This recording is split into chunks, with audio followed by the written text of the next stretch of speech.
Opening in theaters this week from Universal Pictures is the newest installment in the long-running dinosaur franchise, Jurassic World Dominion, and here is my review.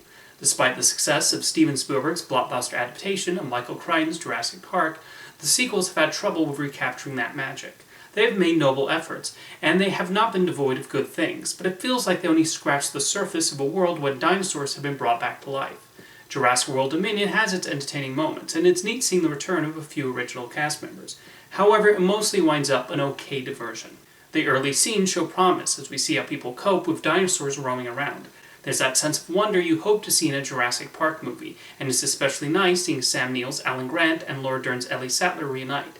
Director-co-writer Colin Trevorrow understands the importance of these characters, and allows Neill and Dern to do their thing.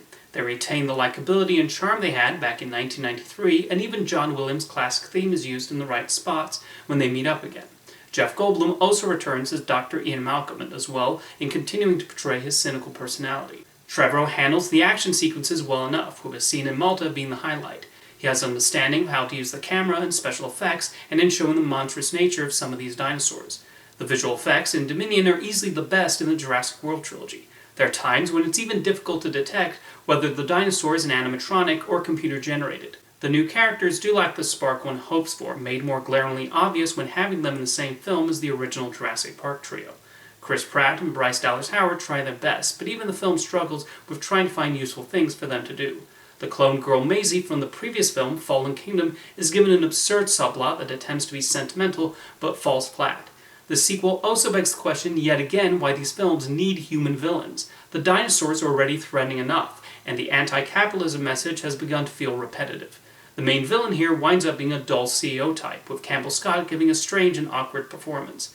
At almost 2.5 hours, Jurassic World Dominion also runs too long for what should be a fun B-movie. This does become one of the better Jurassic Park sequels, not that that's saying a whole lot. Part of it can be attributed to the return of the original actors, and Colin Trevorrow does put together a few decent set pieces. However, the film also is not adding a whole lot new to the proceedings, and through 3 movies, it's still difficult to care much about Owen and Claire. Most disappointingly, the film does not take full advantage of the concept of the dinosaurs stomping across the world after the first act. As blockbuster entertainment goes, you can certainly do worse, and there's enough of an enjoyment factor. They just don't overcome several of the movie's flaws.